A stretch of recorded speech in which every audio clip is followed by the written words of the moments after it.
আজকে আবারও আমি বাসায় বড়লোকি খাবারটা বানিয়ে ফেললাম। আমার কাছে বাসায় বানানো খাবার মানেই মশলা কম হবে, স্বাদে একদম সেরা হবে। আর আমি কিন্তু বাহিরের খাবার খেতে খুব একটা পছন্দ করি না। আমি যতটুকু পারি নিজেই বাহিরের মতো করে বানিয়ে নিই, যাতে ফ্যামিলির লোককে ভালো কিছু খাওয়াচ্ছি এই আশ্বাসটা আমি পাই। তো আজকে কি বানাচ্ছি ভিডিওর ইন্ট্রো দেখে কিন্তু তোমরা অবশ্যই বুঝে গিয়েছো। আর এই খাবারটাকে আমি বড়লোকি খাবার কেন বললাম সেটা তো অবশ্যই তোমাদেরকে বলবো। তো চলো সম্পূর্ণ ভিডিওটা দেখা যাক। হ্যালো এভরিওয়ান, আসসালামু আলাইকুম। This is Meem from my page Meem. সবাই কেমন আছেন? আশা করছি সবাই অনেক বেশি ভালো আছেন।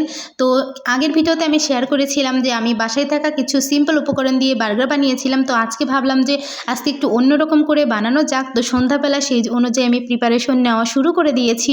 বার্গারের জন্য যা যা প্রয়োজন মোটামুটি সব কিছু আমাদের বাসাতেই ছিল, তাই আমি সব কিছু এক এক করে ফ্রিজে বের করে নিলাম। এই পাউরুটিটা তো এখন আমাদের বাসায়ই থাকে, বার্গার বনটা মানে কয়েকদিন পরপরই বার্গার বানানো হয়। আমি একদিনে অনেক বানিয়ে রেখে দিই, মানে বার্গারের যে পেটিগুলো আছে তারপরে মেয়োনিজ এগুলো বানিয়ে আজকেই রেখে দিব। আর তোমাদেরকে দেখিয়েও দিব যে কীভাবে বানাচ্ছি, তাহলে তোমরা কিন্তু সংক্ষেপে বুঝতে পারবে। আর আমি কিন্তু মেয়োনিজের রেসিপিটা আগের ভিডিওতে শেয়ার করেছি, তাই এখানে আর শেয়ার করলাম না, যেহেতু ভিডিওটা লং হয়ে যাবে। এখানে দেখো মোজারেলা চিজ অনেক দিন থেকে বাসায় জমা ছিল, মানে ছিল, বানানো হচ্ছিল না কিছু। তো আজকে ভাবলাম এটাও কাজে লাগিয়ে দিই। তারপর দেখো আমি কিছুটা মাংস, একদম হাড় ছাড়া যে চিকেনটা হয় না, সেটা আমি সুন্দর করে কিমা করে নিয়েছি। তোমরা এটা পাটায় বেটে করতে পারো, ব্লেন্ডারে করতে পারো, চপারে করতে পারো, অ্যাজ ইউ উইশ। তার মধ্যে এখানে আমি দিলাম একটু লেবুর রস, পেঁয়াজ কুচি, তারপর স্বাদ মতো মশলা আমি এখানে দিয়েছি। জিরা গুঁড়া, হলুদের গুঁড়া দিয়েছি, মরিচের গুঁড়া দিয়েছি। তার মধ্যে আমি সামান্য একটু টমেটো সস, একটু লবণ আর কিছুটা আটা দিয়েছি, ময়দাও চাইলে দিতে পারো।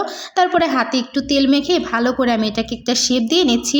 যেহেতু আমি প্যাটি বানাচ্ছি, বার্গার প্যাটি বানাচ্ছি, সেই অনুযায়ী শেপ দিয়ে আমি একটু তেলে হালকা করে ভেজে নিয়েছি, মানে আঁচটা কমিয়ে এপিট ওপিট ভেজে নিয়েছি। তারপর দেখো এই যে রুটিগুলো আমি একটু সেঁকে নিয়েছিলাম, উপরের পাটটা নিচের পাটটা সেঁকা হয়নি, মাঝখানে একটু সেঁকেছিলাম।